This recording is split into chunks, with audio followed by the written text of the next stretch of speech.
katanya harus menyembelih kepala kerbau. Masyarakat pesisir laut yang sering melakukan hajat laut.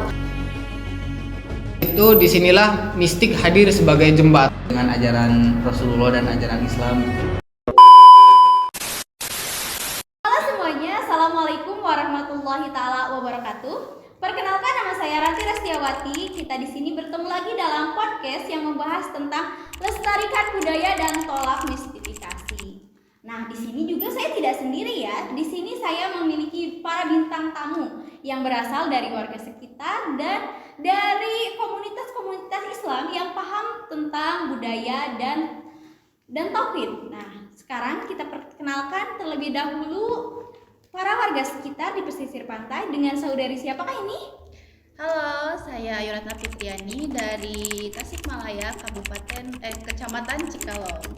Oke, selanjutnya dari siapa? Dari mana saudari ini? Saya Jaja Sulaiman dari Kabupaten Tasikmalaya, Kecamatan Cikalong. Oh, jadi dua-duanya ini berasal dari tempat yang sama ya? Iya. Malah, baiklah. Selanjutnya kita ini dari kakak dari komunitas Islam ya. Kalau Betul. boleh tahu, boleh silahkan perkenalkan Ya, diri. halo teman-teman, perkenalkan nama saya Salman. Saya anggota dari komunitas Baitul Ilmi di Bandung.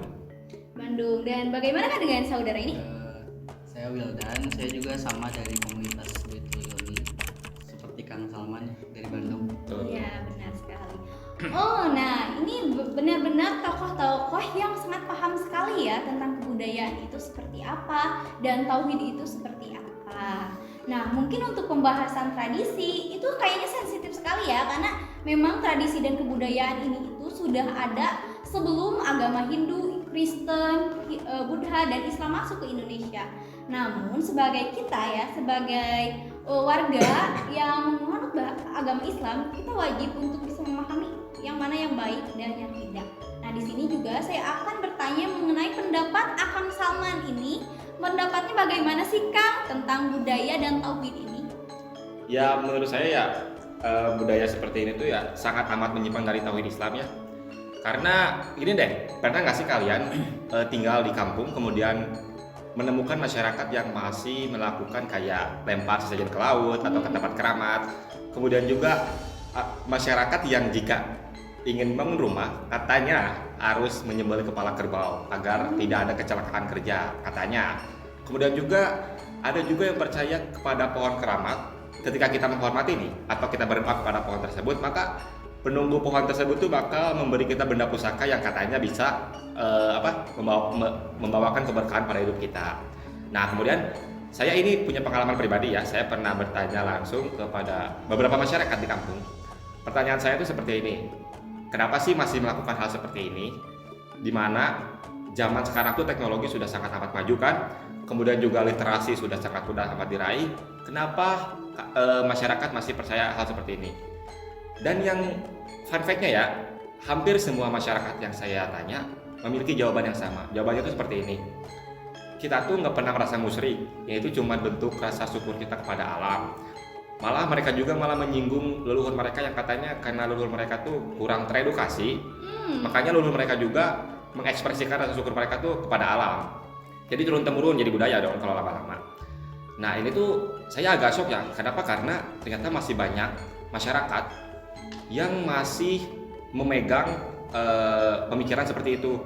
Padahal kan kalau kita di Islam nih, ini BTW di kampus sana juga Islam sudah sangat tidak awam ya, sudah sangat banyak penduduk yang Muslim. Kan di Islam tuh kan diajarin tauhid. Tauhid itu kita tuh harus mengesahkan Allah.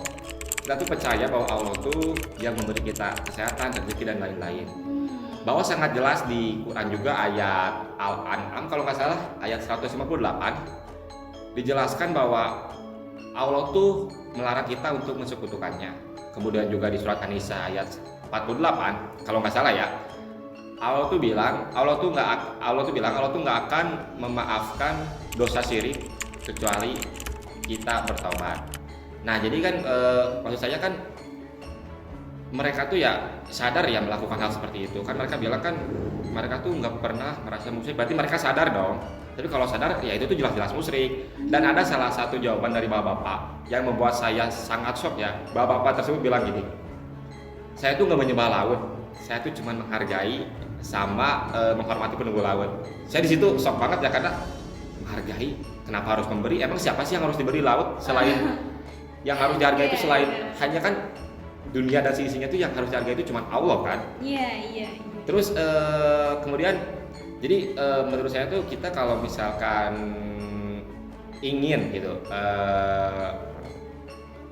apa ya, kayak bersyukur atas apa yang kita dapat, saya pengen masyarakat tuh mengubah rasa bentuk syukur mereka dari yang budaya seperti itu menjadi hal yang lebih bermanfaat, misalkan kayak doa bersama nih, atau pengajian bersama, atau mungkin yang lebih manfaatnya terasa kayak berbagi kepada anak yatim atau berbagi kepada fakir miskin. Itu kan jauh lebih islami dan sangat menjaga keharmonisan dan kebersamaan gitu. Oh, berarti yang sudah jelas-jelas dimanfaatkan Betul, ya? ya betul. Oke. Ya. Nah, sekarang selanjutnya itu adalah pendapat dari warga sekitar pesisir pantai sendiri ya. Nah, bagaimana sih pandangan saudara Ayu mengenai tradisi budaya tersebut yang katanya menyembah, kayak bukan menyembah ya, lebih ke memberikan sesajen ke laut. Bagaimana pandangan Teh Ayu sendiri? Ya kan, kalau misalkan menurut kita sebagai warga pesisir, Indonesia itu dikenal berbagai sangat banyak keberagaman seperti adat istiadat, pokoknya yang lain. Terutama kita sebagai masyarakat pesisir laut yang sering melakukan hajat laut. Jadi itu disebutnya hajat laut atau pesta laut ya. Hajat laut itu terbagi dua arti. Yang pertama, hajat yang berarti kahayang atau pemaksudan. Dalam bahasa Indonesianya itu keinginan. Sementara kalau laut itu merupakan suatu ciptaan Sang Maha Kuasa yang berupa air yang luas. Ya di sini itu kayak apa sih gitu kan alasannya kenapa gitu kan, tadi kata Kang Salman ya, kenapa kok bisa gitu kan, bisa kayak yang ke anak yatim gitu. Tapi menurut pandangan yang meneruskan tradisi itu kayak untuk mempersembahkan sesajen sebagai perwujudan rasa syukur dan terima kasih kepada Tuhan dan kepada penguasa pantai selatan atas semua kekayaan dan kemakmuran yang dilimpahkan kepada para nelayan terutamanya, seperti itu. Oh iya, berarti itu lebih ke bentuk syukur. Nah, gini kan Teh, katanya kalau kita nih salah satu warga itu tidak bisa mengikuti tradisi itu, apakah akan ada diskriminasi dari warga sekitar atau bagaimana? Jadi lebih ke apa ya, kalau misalkan kita tuh mengadakan totalitasnya, kalau orang-orang tuh lebih ke ada yang percaya ada yang enggak. Kebanyakan kalau misalkan di kampung saya sendiri itu tuh lebih ke yang mengadakan adat istiadat itu, upacara adat tuh yang dekat pisan sama pantai gitu. Jadi warga benar yang di iya, pantai ya? yang benar-benar dia tuh bekerja di laut tersebut gitu. Jadi emang gak semuanya ikut berpartisipasi dalam melakukan upacara adat tersebut. Oke. Baik, terima kasih Teh Ayu. Nah, bagaimana sih pandangan saudara Jaja mengenai apa yang dibahaskan oleh Salman dan Ayu mengenai budaya, yaitu tradisi turun-temurun dan sebagainya? Sebelumnya saya sangat setuju dengan pendapat Ayu, karena kita juga dari warga situ dan kita juga melakukan hal yang seperti itu. Dan sedikit menambahkan, acara hajat laut ini juga bisa meningkatkan rasa spiritualitas dan rasa kehidupan. Contohnya kepercayaan pada hal-hal mistik membuat banyak orang lebih terhubung dengan hal yang lebih besar dari dirinya sendiri gitu. Contohnya kayak dapat memberi ketenangan batin, pengharapan dan makna hidup. Bahkan dalam psikologi kan spiritualitas sering dianggap memperkuat daya tahan hidup, daya tahan mental, maaf. Terus menyinggung tentang teknologi yang sudah canggih. Sains memang hebat, tapi tidak semua hal bisa langsung dijelaskan secara ilmiah gitu. Contohnya seperti fenomena seperti deja vu, mimpi yang menjadi kenyataan, atau perasaan ada yang mengawasi, seringkali masih berada di luar batas logika. Di sini Maka dari situ disinilah mistik hadir sebagai jembatan pemahaman sementara, bukan pengganti sains tapi pelengkap. Gitu aja sih. Oke, baik, terima kasih saudara Jaja. Nah, bagaimana nih saudara Wildan setelah mendengar pendapat dari saudari Ayu dan saudari Jaja mengenai tradisi budaya dan tauhid? Baik, kalau menurut saya ya, yang namanya adat istiadat dan budaya itu tidak bisa langsung diubah ya. Jadi harus perlahan, step by step gitu. Lebih baik budaya-budaya yang seperti itu bisa diubah dengan budaya yang lebih bermanfaat seperti yang tadi Kang Salman sebutkan, yang awalnya mengadakan sesajen Ya. menjadi bagi-bagi makanan ke anak yatim, lalu juga sedekah ya. ya pengajian umum, doa bersama yang seperti itu. Lalu dulu juga kan sebelum tahlilan ada itu kan sebelumnya itu datang dari orang-orang Hindu Buddha ya, yang disebut dengan selamatan arwah. Namun hal tersebut kan berhasil diubah oleh para wali songo, yang kemudian isinya diubah bukan jadi bukan menyebutkan mantra, lalu membakar kemenyan, menyiapkan sesajen. Nah, hal itu dirubah dengan doa bersama, dengan zikir, dengan hal-hal yang lebih bermanfaat gitu.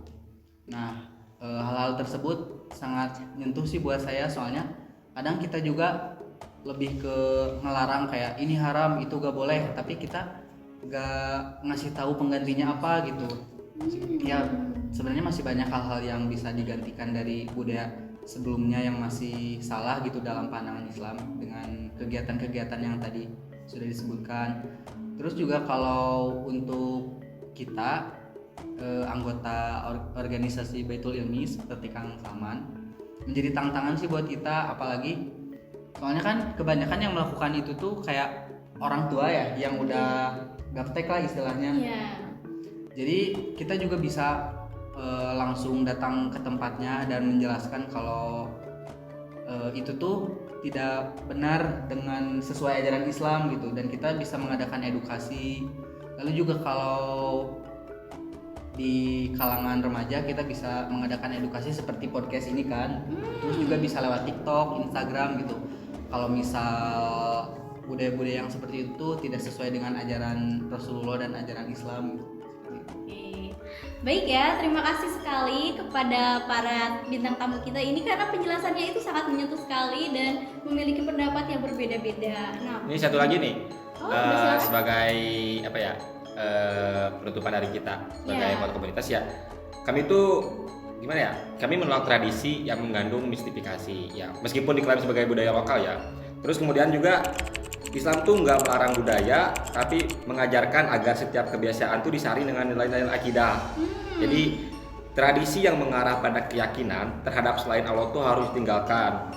Dakwah kami tuh materi kami itu bukan untuk menyalahkan satu sama lain ya, tapi untuk mengajak masyarakat tuh berpikir kritis dan kembali kepada kemuliaan Islam gitu. oke, baik sekali. Lalu bagaimana dengan pendapat Iya, tadi kan menurut Salman seperti itu. Terus sekarang tuh udah mulai berubah gitu. Ya. Dari yang tadinya suka kayak emang agak ritual-ritual gitu, sekarang mah lebih ke setiap beres acara upacara adat tersebut kayak warga tuh dikumpulin untuk makan bersama ya, seperti lebih itu. positif ya. Iya, jadi lebih ke sekarang mah alhamdulillah lebih baik gitu, positif ke positif. Oke, apakah saudara Jaja juga ingin berpendapat? Yang lainnya? Cukup sih. Nah, baiklah semuanya. Nah, sekarang saya akan menyimpulkan ya mengenai hal tersebut. Jadi budaya itu adalah tradisi yang turun-temurun dari generasi-generasi sebelumnya, dan ini tuh generasi tradisinya itu sudah ada sebelum agama Hindu, Buddha, dan Islam masuk ya ke Indonesia. Nah, budaya tersendiri itu sebenarnya sih niatnya itu untuk bersyukur ya, syukuran, dan ada juga kepercayaan agar menghindari bala, yaitu bencana ya. Iya. Nah, namun sekarang kan kita itu mayoritas agama Islam, dan kita juga harus paham tentang tauhid, dan kita juga harus bisa membedakan mana yang benar dan yang mana yang salah ya.